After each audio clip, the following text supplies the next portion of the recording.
Hi guys, welcome to Best Berries Farm, Naivasha. We've been doing strawberry farming for the last 4 years and we would like to share our story. So here's our story.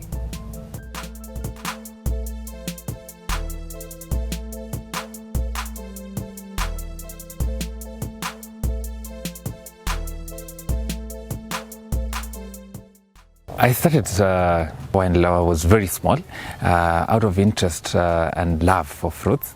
So I would collect those seeds from everywhere, from the market, the fruits I would buy from the market, plant them and nurture them into trees.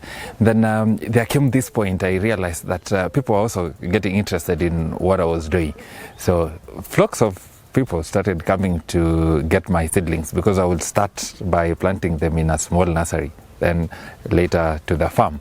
So I decided, let me just expand kidogo to accommodate my community so that they can also get a share of it. At first it wasn't anything commercial, by the way. It's just helping, like you will come pick 5, go plant, like that. The point at which I realized that the community really was interested in what I was doing, that's when I decided to commercialize it, because I couldn't actually provide seeds for everyone in the village. And for me to be able to accommodate everyone who was in need, I had to expand. And for me to expand, I needed funds. So I started selling some of the fruit trees that I had, the seedlings that is. And that is how I got into commercial farming. I started seeking certification from CAFES because of course there were those concerns like, are you selling as genuine stuff? Because we also started getting people from far away and very serious farmers who wanted to do their orchards in a commercial manner, and they needed to be sure that whatever they are getting from us is something that is of high quality. And to do that, you only needed to get a certification from CAFES, and you couldn't do that without commercializing the entire process, from procurement of the planting materials to the actual production, which needed a lot of labor to produce the numbers that were in demand. The reason we chose, or we settled on strawberries, was the urge or the need to get a product that will appeal to the youth. The youth like something that is fast. So, like if you look at avocado, it will take you about 2 years to get to fruition, and that is quite a long time for youth to wait. They needed something that will generate income faster, because they also don't have the financial muscle to invest and wait all that long. And strawberries fits that bill perfectly. Like you just need to plant, and in 3 months' time you start harvesting. So it came out as the best of the fruits that we could take out there to the youth. And then it also has a very interesting value chain. It's easy to market because of the high demand that we have. It's easy to package because you only need to get pallets and do your selection, and you're already packaging. And you can also value add, like we do here. We produce jam. The most interesting thing about strawberries is that it's a high value crop. So you can start on a smaller scale. You don't need to have an acre or 2 or 10. A quarter is basically very much enough for you to get started, and it's relatively affordable. So basically, let me just take you through the process of starting this. If you're interested, a quarter acre would be an ideal piece to start with. Reason being, this is a high value crop, so the returns are good, and you don't need a lot of space to get started. So the first thing is actually to just set up the farm. As you can see, the way we've set it up is using beds. That is ideal because you're also able to use the plastic mulch. It's for a reason, by the way. You're going to minimize your labor cost, because you won't need to keep weeding every now and then. And also it protects the fruits from touching the soil, because that will spoil the fruit. So once you are set up like this, you have your beds ready and you have your plastic mulching on it. pretty much everything is set. The next thing you need to think about is how to irrigate and fertigate the crops. And that comes about through drip irrigation, which is also very easy to set up. The cost of the drip irrigation for a quarter an acre could run into around approximately 60,000. And that will take a few, like a day to set up, and you'll be ready now to do your planting. For a quarter an acre, because that's what is ideal to start with, you will need about 4,000 seedlings. And a seedling costs about 15 shillings. If you're a good bargainer, you can get it at that price. A quality one, by the way. So go for that one that is very good quality. Ensure that you visit the farm that is supplying you with the seedlings. You see what they are doing on the farm, and if you like the quality good, then you can go ahead and take it. Our model here is to use 2 lines per bed. Those 2 rows. The rows, of course, are separated 30 centimeters, and then from each plant we do 30 centimeters as well.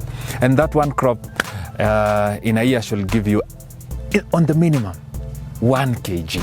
So you can imagine how many tons those are from just a quarter an acre. That's why I told you it's high value crop. Agribusiness comes with its own challenges. For strawberries, it's not very unique, by the way. You'll get pests as the number one challenge, and the worst of them is birds. You may not realize that with other forms of agribusiness, but birds are a terrible mess. If you don't have a shade net, if you can see, we have a shade net here, and that is basically to protect us from birds. The second is diseases, which are very hard sometimes to control if you let them spread. That's the point, if you let them spread.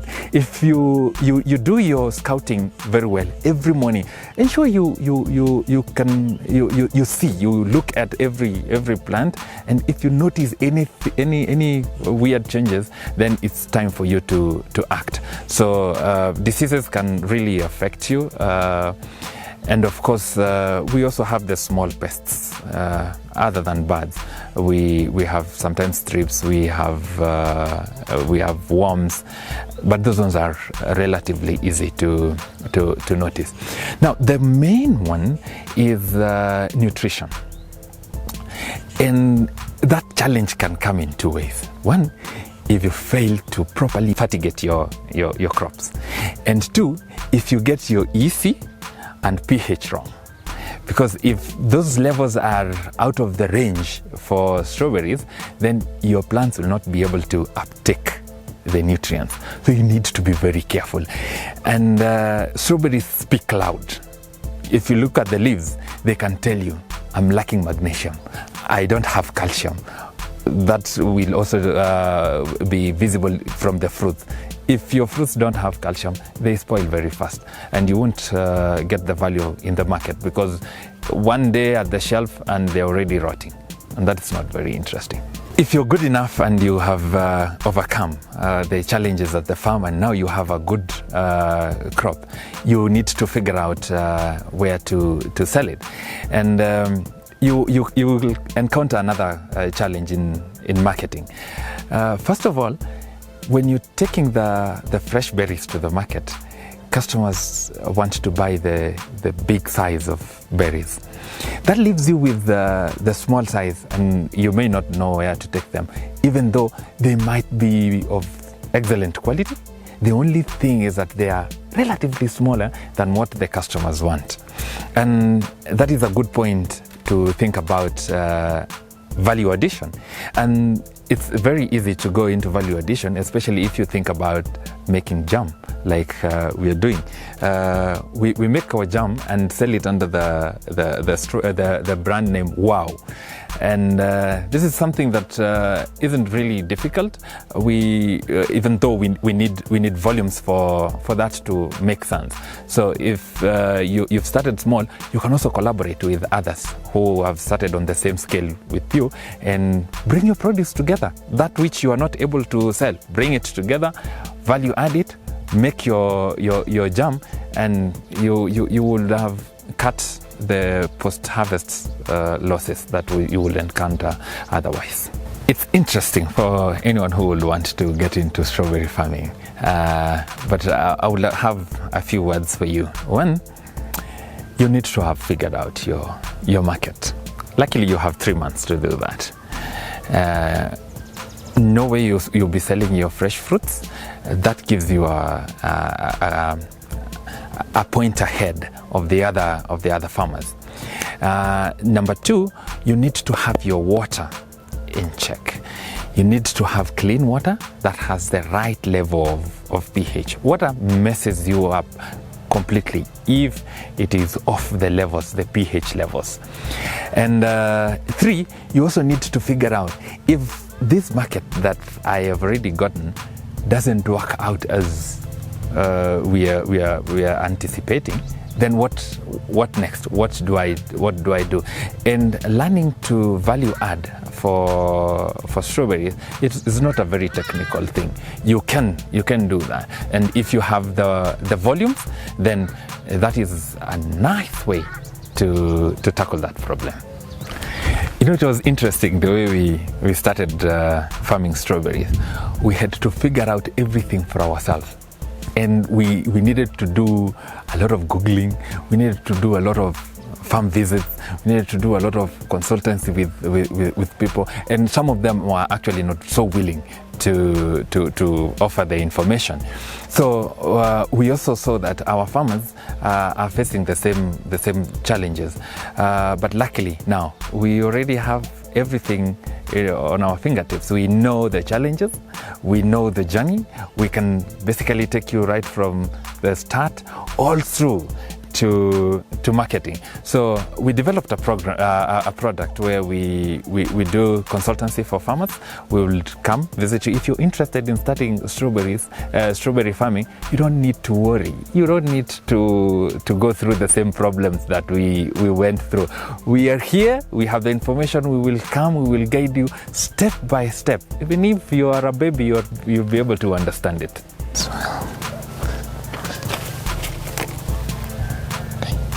So that has been my story in strawberry farming.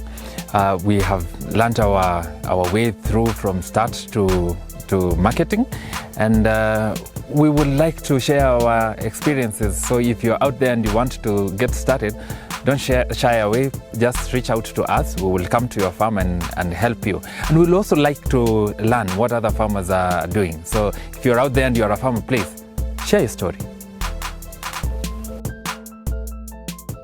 Coming up next week, we visit Anastasia. They also call her Mkulima number 1. She retired in 2013, and 7 years later, over 15 greenhouses, and she has tips on how you can plan for your retirement if you choose to venture in agriculture. As you look out for that story, remember to hit the subscribe button below for previously featured stories and new ones every week.